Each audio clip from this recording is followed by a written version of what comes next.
అందరికీ నమస్కారం, శుభోదయం. Welcome to Money Master. వాళ్ళ 28th Feb ఫ్రైడే వీకెండ్ రోజు ఇంటర్నేషనల్ మార్కెట్ అప్డేట్స్ అవన్నీ కూడా మనం మాట్లాడుకుందాం. ఏషియన్ మార్కెట్స్లో Nikkei 1.3% down, Hong Kong 1% down. Japan inflation falls below Bank of Japan's 2% target for first time since March 2022. Gold మనకి $5,000 పైన స్థిరంగా ఉంది, $5,016 దగ్గర. సిల్వర్ $78 దగ్గర ట్రేడ్ అవుతుంది, పెద్దగా మొమెంటం ఏం లేదు. ఆయిల్లో నిన్న కొద్ది యాక్టివిటీ చూసాం, $72 పైన ట్రేడ్ అవుతుంది. Trump to decide whether to attack Iran in next 10 days or not అన్నట్టుగా కూడా ఒక అప్డేట్. దీంతో ఆయిల్ ప్రైజెస్లో మొమెంటం బాగా బిల్డ్ అయింది. బిలో $70 ఉన్నది కాస్త ఇప్పుడు $72 పైన ఉంది.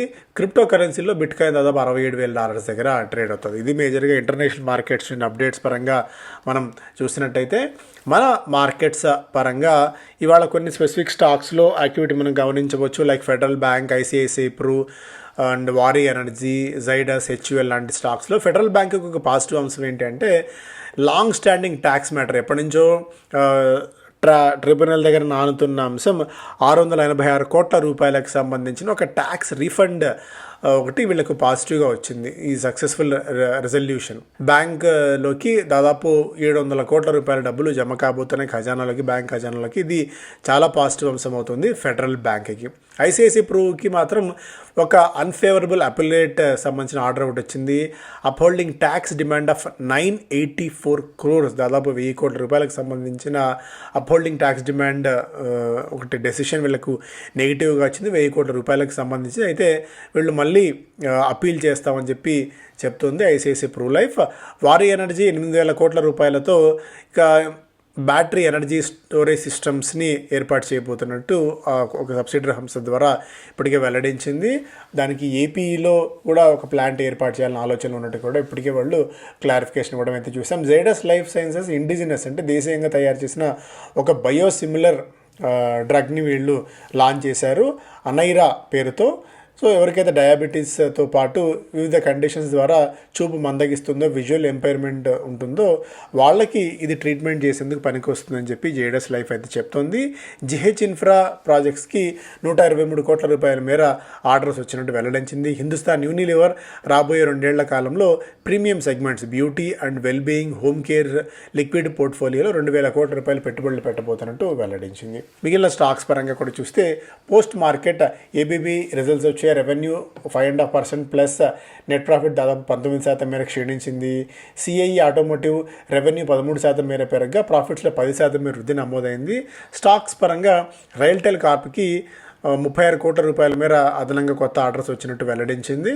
బ్యారట్రానిక్స్ ఇండియా ఒక క్లారిఫికేషన్ ఇచ్చింది. ఓపెన్ ఏఐతో ఒప్పందాలు కుదుర్చుకున్నారన్న ఒక వార్తలో నిజం లేదు అని చెప్పి ఒక క్లారిఫికేషన్ ఇవ్వడం అయితే చూసాం. ఇలాంటి స్టాక్స్ పట్ల చాలా జాగ్రత్తగా ఉండండి. ఒకప్పుడు మార్కెట్స్లో పాత రోజుల్లో అంటే దాదాపు 15-20 సంవత్సరాల క్రితం నుంచి ఉన్న వాళ్ళకి బ్యాట్రానిక్స్ చరిత్ర ఏంటో తెలుసు. సో ఒకవేళ సాధారణ ఒక కంపెనీ ఏంటంటే ఒక ఫుల్ లైమ్ లైట్లోకి వచ్చి ఇక మళ్ళీ కనుమరుగైపోయి కనపడకుండా పోయిన కంపెనీ మళ్ళీ జవసత్వాలు తెచ్చుకొని మళ్ళీ పైకి లేచి ప్రయత్నం చేస్తుంది, మళ్ళీ షేర్ హోల్డర్కి రిటర్న్ ఇస్తుంది అనేది అయితే ఇక దాదాపుగా ఉండదు. వన్స్ ఒకసారి ఒక వెలుగు వెలిగిన తర్వాత మార్కెట్స్లో చరిత్ర ఎప్పుడు చూసుకున్నా సరే మళ్ళీ రివైవల్ స్టోరీలు అవన్నీ కూడా రేరెస్ట్ ఆఫ్ ది రేర్గా జరిగేవి. మళ్ళీ ఎవరో వచ్చి ఆ కంపెనీలో వెస్టెడ్ ఇంట్రెస్ట్తో మళ్ళీ ఆ కంపెనీని బాగు చేద్దాము, ఏదో కొద్ది గొప్ప ఆ పేరును ఉన్న పేరును సొమ్ము చేసుకుందాం అనుకుంటే ఉండొచ్చు. కానీ బట్ మార్కెట్స్లో పాతగా ఉన్న వాళ్ళకి ఎప్పటికప్పుడు దాదాపు 15-20 years బ్యాక్ బ్యాట్రానిక్స్ ఎంత వెలుగు వెలిగిందో, తర్వాత ఎలాంటి స్థాయికి పతనమైందో తెలుసు. మళ్ళీ అలాంటి కంపెనీలు ఏదైనా చిన్న చిన్న న్యూస్ వచ్చినా అవి వచ్చినా కూడా మళ్ళీ అలాంటి స్టాక్స్ జోలికి వెళ్ళకపోవడం మంచిది. వానికంటే బెటర్ ఆపర్చునిటీస్ ఉంటాయి. బెటర్ ఆపర్చునిటీస్ మార్కెట్లో ఎప్పటికప్పుడు ఉంటాయి. మార్కెట్లో మనం ఒకటే నమ్మాల్సిన సూత్రం, ఆ స్టాక్లో డబ్బులు రావాలని కాదు, మార్కెట్లో నుంచి డబ్బులు రావాలనేది మన థాట్గా ఉండాలి. కానీ అదే స్టాక్లో పోయిన చోటే వెతుక్కోవాలి, పూలు అమ్మిన చోటే కట్టెలు అమ్మిన చోటే పూలు అమ్మాలి, పూలు అమ్మిన చోటే ఇంక ఇట్లాంటి థాట్స్ అన్నీ కూడా మార్కెట్స్లో వర్కౌట్ అయ్యే సామెతలు కావవి. సో అందువల్ల కొద్దిగా మనం ఇలాంటి స్టాక్స్ పట్ల అప్రమత్తంగా ఉంటే మంచిది.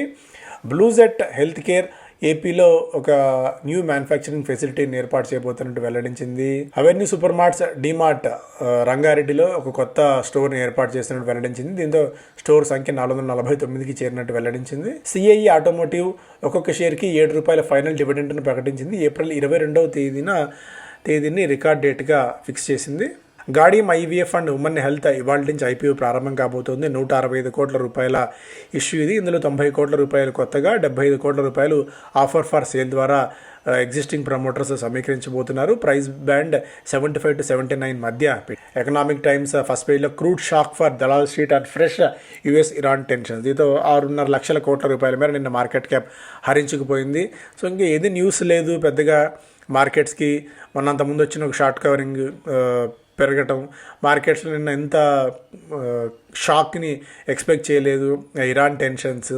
సో సంథింగ్ మార్కెట్స్కి ఏదో ఒక రీజన్ అట్రిబ్యూట్ చేయడానికి చేసే ప్రయత్నం అయితే.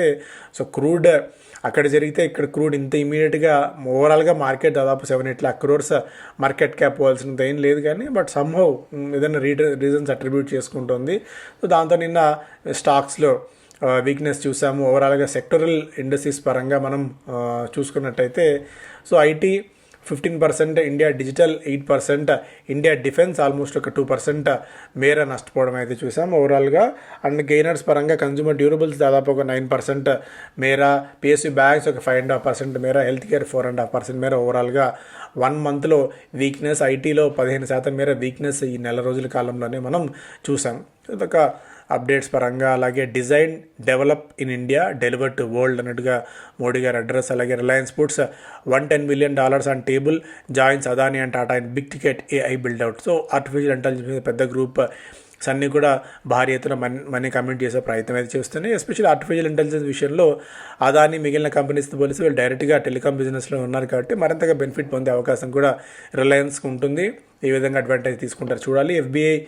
FPI Feb inflows highest in 10 months. గత 10 నెలలతో పోలిస్తే ఫారిన్ పోర్ట్ఫోలియో ఇన్వెస్టర్స్ కొద్ది గొప్ప మళ్ళీ మార్కెట్స్లోకి రావడం అనేది ఒక పాజిటివ్ అంశంగా ఈ పాయింట్ ఆఫ్ టైంలో చూడాలి. Foreign portfolio investors buy the most in fortnight since April 25. IT still SL. IT, FMCG, health care, consumer durables, టెలికాంలో అమ్మేసి capital goods, financial services, oil and gas, metals and mining, power ఈ related stocks వీళ్ళు ఎక్కువగా కొనుగోలు చేస్తున్నారు. దీన్ని కూడా మనం ఒకసారి చూద్దాం. గార్డెన్ రీచ్ షిప్ బిల్డర్స్కి నవరత్న స్టేటస్ ఇచ్చేందుకు ఒక ఆల్మోస్ట్ లైన్ క్లియర్ అవుతుంది. వన్స్ కనుక నవరత్న స్టేటస్ వచ్చినట్టయితే ఫండింగ్ ఈజీ అవుతుంది, ఆపరేషనల్ ఎఫిషియన్సీస్ మెరుగవుతాయి. కొద్దిగా అదొక పాజిటివ్ అంశంగా కూడా ఉంటుంది లాంగ్ రన్లో. అంటే నవరత్న ఇచ్చిన వెంటనే అదొక రత్నం అయిపోతుంది కానీ బట్ సంభవ కొద్దిగా వీళ్ళకి ఆ అడ్వాంటేజ్ పొజిషన్ ఉంటుంది కాబట్టి కొద్దిగా గార్డెన్ రీచ్ షిప్ బిల్డర్స్ మెరుగైన పర్ఫార్మెన్స్ని రాబోయే కాలంలో కనబరిచేందుకు స్కోప్ దొరుకుతుంది. And shares of local oil explorer surge and supply disruption fears. ఇంతకుముందు కూడా మాట్లాడుకున్నట్టు సప్లై డిస్రప్షన్ ఉండవచ్చేమో, ఎందుకంటే హర్ముజ్ జలసంధి ఆ బాటిల్ నెక్ ఏదైతే ఉందో ఆ నెక్ని కనుక క్లోజ్ చేసినట్టయితే రాకపోకలు నిలిచిపోతాయి. ప్రపంచవ్యాప్తంగా మళ్ళీ క్రూడ్ రిలేటెడ్ కొరత కారణంగా ధరలు పెరగచ్చన్న అంచనాలు, ఇక భయాలు, వీటన్నిటి కారణంగా నిన్న క్రూడ్లో ఇంపాక్ట్ చూసాం. దాని క్యాస్కేడింగ్ ఎఫెక్ట్ మార్కెట్ మీద పడింది. అండ్ పరోక్షంగా ఏవైతే ఆయిల్ ప్రొడక్షన్ కంపెనీస్ ఉంటాయి, ఇప్పుడు మన దేశీయంగా ఉన్న అప్స్ట్రీమ్ ఆయిల్ కంపెనీస్, ఓఎన్జీసీ కానీ, ఆయిల్ ఇండియా కానీ, ఈ స్టాక్స్లో మనం ఒక పాజిటివ్ మొమెంటం అయితే చూసాము. ఈ స్టాక్స్ అన్నింటిలో కూడా నిన్న కొద్దిగా ఒక పాజిటివిటీ కనిపించింది. ఇవన్నీ కూడా న్యూస్ బేస్డే తప్ప నిజంగా ఫండమెంటల్స్ బేస్ చేసి కాదు. ట్రేడర్స్ ఇలాంటి వాటిని అడ్వాంటేజ్ తీసుకుంటారు. Focus on asset quality to keep mass financial services and goods trade. So ఓవరాల్గా నిఫ్టీ ఫైనాన్షియల్ సర్వీసెస్ కంటే 7% మేర మంత్లో మనకి Nifty mass financial services returns ఇచ్చింది. నెల రోజుల కాలంలో 9% మేర వృద్ధి నమోదు అవ్వడం చూసాం. ఓవరాల్గా రిజల్ట్స్ తర్వాత కూడా మంచి పర్ఫార్మెన్స్ని మాస్ ఫైనాన్షియల్ సర్వీసెస్ కనబరుస్తుంది. 1,00,000 కోట్ల రూపాయల కన్సాలిడేటెడ్ అసెట్స్ అండర్ మేనేజ్మెంట్ లక్ష్యంగా 2036 నాటికి నిర్దేశించుకుంది కంపెనీ. ప్రస్తుతానికి దాదాపు 14,500 కోట్ల రూపాయల మేర అసెట్స్ అండర్ మేనేజ్మెంట్ ఉన్నాయి. తాజాగా వీళ్ళు ఎంఎస్ఎంఈ, వెహికల్స్ అండ్ హౌసింగ్ వీటన్నిటి విభాగంలో కూడా తమ మంచి పట్టును కొనసాగించే ప్రయత్నం అయితే చేస్తున్నారు. దీంతో అసెట్స్ అండర్ మేనేజ్మెంట్ గ్రోత్ వృద్ధి బాగానే ఉంది. Return on assets 2.9%, return on equity 14.4% దాకా ఉంది. దీంతో పోలిస్తే ఒక 70 basis points మేర జంప్ అయితే ఉంది. నెట్ ప్రాఫిట్ 20% మేర జంప్, అసెట్స్ అండర్ మేనేజ్మెంట్ 18% మేర జంప్ ఉంది. కాబట్టి ఇక్కడి నుంచి కూడా ఒక 10% మేర వృద్ధిని స్టాక్ ప్రైజ్లో ఇది ఇంపాక్ట్ అయ్యే అవకాశం ఉంటుంది. రీరేటింగ్ స్టాక్ జరగవచ్చు అనేది బ్రోకింగ్ కంపెనీస్ అంచనా. ఇక్కడి నుంచి ఒక 10% దాకా మాస్ ఫైనాన్షియల్ సర్వీసెస్లో అప్సైడ్ ఎక్స్పెక్ట్ చేయవచ్చు అనేది ఒక అంచనా. ఓలా ఎలక్ట్రిక్ తన స్టోర్ కౌంట్ని 550కి తగ్గించింది. డిసెంబర్ క్వార్టర్లో 61% మేర ఇయర్ ఆన్ ఇయర్ సేల్స్ పరంగా చూసుకున్నట్టయితే వాహనాల విక్రయం తగ్గిపోయింది, మార్కెట్ షేర్ చాలా కుంచుకుపోతుంది, ఇంటెన్స్ కాంపిటీషన్ ఉంది ఓలాకి. దాదాపుగా 4,000 స్టోర్స్ 5,000 స్టోర్స్ దేశవ్యాప్తంగా పెట్టాలి అని చెప్పి ఇయర్ క్రితం చేసిన ప్రకటన గాల్లో కలిసిపోయినట్టు అయిపోయింది. మార్కెట్ షేర్ పడిపోతుంది, ఛాలెంజెస్ పెరుగుతున్నాయి. సో ఓలా మొత్తానికి లబలబా ముత్తుకునే పరిస్థితి వచ్చేసింది. పెయింట్ కంపెనీస్కి bright finish in March competition పెరుగుతుంది పెయింట్ కంపెనీస్కి. బట్ స్టిల్ ఈసారి ఎక్స్టెండెడ్ రైనీ సీజన్ కూడా ఉంది, అనుకున్నంతగా మనకి సమ్మర్ కూడా రాలేదు కాబట్టి సమ్మో ఈ పెయింట్ బిజినెస్ ఈసారి మెరుగ్గా ఉండవచ్చు అనేది ఒక అంచనా కూడా ఉంది. దీనికి తోడు ఆ బిర్లా ఓపస్ ఇంపాక్ట్ అయితే ఓవరాల్గా ఇండస్ట్రీ మీద అంతా కూడా ఉంది. యాక్జో నోబెల్ని జేఎస్డబ్ల్యూ పెయింట్స్ కొనుగోలు చేసిన తర్వాత కాంపిటీషన్ మరింతగా మారుతోంది, ఒక ప్రధాన ప్లేయర్స్ మధ్య కాంపిటీషన్ అయితే ఉండబోతోంది. సో స్టిల్ ఇంకా పెయింట్ కంపెనీస్ ఆ క్రూడ్ అక్కడ ఎఫెక్ట్ పెరుగుతున్న కొద్దీ క్రూడ్ ఇంపాక్ట్ ఉంటే కొద్ది రోజులు తాత్కాలికంగా ఈ పెయింట్ కంపెనీస్ మీద ఉండొచ్చు. బట్ దేశీయంగా డిమాండ్ అయితే పెరుగుతోంది డెకరేటివ్ పెయింట్స్కి. ఏషియన్ పెయింట్ మార్కెట్ షేర్ని మెల్లిమెల్లిగా ఈ కంపెనీస్ అన్నీ కూడా తినేస్తున్న తరుణంలో ఏషియన్ పెయింట్స్ ఇతర ఆదాయాల మీద దృష్టి పెట్టే ప్రయత్నం అయితే చేస్తోంది. బిజినెస్ స్టాండర్డ్ మనకి 10 trillion rupees over 7 years, Reliance makes bold bet on AI, Iran concerns drag market. So ఇవన్నీ కూడా ఈఐ సమ్మిట్లో ఉన్న ప్రధానమైన అంశాలుగా ఇక్కడ మనం చూడవచ్చు. India China likely to be on top. So opportunities పరంగా గోల్డ్మ్యాన్ సాక్స్ అంచనా ప్రకారం ఇండియా చైనా ఎమర్జింగ్ మార్కెట్స్లో టాప్గా అడ్వాంటేజ్ తీసుకునే అవకాశం ఉంది అనేది. Supportive financial conditions and economic reforms ఈ రెండు ఈ ఎమర్జింగ్ ఎకానమీస్కి బెనిఫిట్గా ఉంటాయి రాబోయే రోజుల్లో. సో ఇవి మరిన్ని నిధులు ఈ మార్కెట్స్లోకి రావడానికి స్కోప్ దొరుకుతుంది అనేది గోల్డ్మ్యాన్ సాక్స్ అంచనాగా ఇక్కడ మనం చూడవచ్చు. అండ్ న్యూజెన్ సాఫ్ట్ నిన్న టాప్ గేర్గా నిలిచింది. డేటామాటిక్స్ నిన్న 14% మేర జంప్ చూసాం. రెగ్యులర్ వాల్యూమ్స్తో పోలిస్తే 241 రెట్ల అధిక వాల్యూమ్స్తో స్టాక్ నిన్న జంప్ కనిపించింది. టీటీ పవర్ సిస్టమ్స్ 1.5% మేర పెరిగి ఆల్ టైమ్ హిట్ చేసింది. సో ఈ ప్రధానమైన వార్తలు వారాంతం రోజున. Thank you so much.